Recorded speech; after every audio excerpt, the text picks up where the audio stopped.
शाम का वक्त था। घर में एक अजीब सी खामोशी छाई हुई थी, जैसे किसी तूफान के आने से पहले सब कुछ थम जाता है। हर किसी के चेहरे पर बेचैनी साफ नजर आ रही थी, लेकिन सबसे ज्यादा तनाव में थी जगद्धात्री। उसके दिल की धड़कनें तेज हो चुकी थी, क्योंकि आज सच सामने आने वाला था। वो सच जो कई रिश्तों को तोड़ भी सकता था और जोड़ भी सकता था। रुद्र के हाथ में वह डीएनए रिपोर्ट थी, जिसे पाने के लिए सबने इतना कुछ सहा था। उसकी आंखों में एक अजीब सी कशमकश थी, जैसे वह किसी बड़े फैसले के सामने खड़ा हो। जगद्धात्री बार बार उसकी तरफ देख रही थी, जैसे उसकी आंखों में ही जवाब छुपा हो। रुद्र, क्या लिखा है रिपोर्ट में? उसकी आवाज हल्की सी कांप रही थी, लेकिन उसमें सच्चाई जानने की जिद साफ झलक रही थी।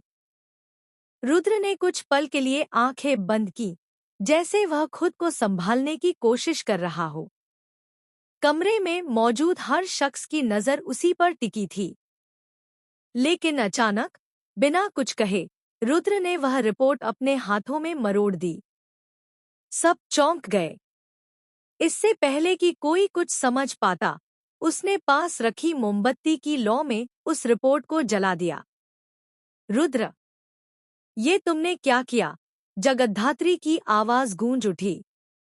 उसकी आंखों में हैरानी के साथ साथ डर भी था। वह समझ ही नहीं पा रही थी कि रुद्र ने ऐसा क्यों किया।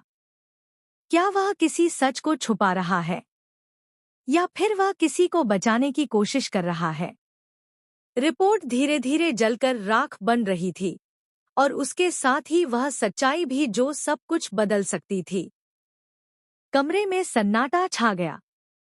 हर किसी के मन में एक ही सवाल था, आखिर उस रिपोर्ट में ऐसा क्या था जिसे रुद्र ने सबके सामने नष्ट कर दिया? जगद्धात्री की आंखों में आंसू आ गए, लेकिन उसने खुद को संभाला। तुम सच से भाग नहीं सकते, रुद्र। चाहे तुम रिपोर्ट जला दो, लेकिन सच्चाई कभी नहीं छुपती, उसने दृढ़ आवाज में कहा। उसके शब्दों में दर्द भी था और चुनौती भी।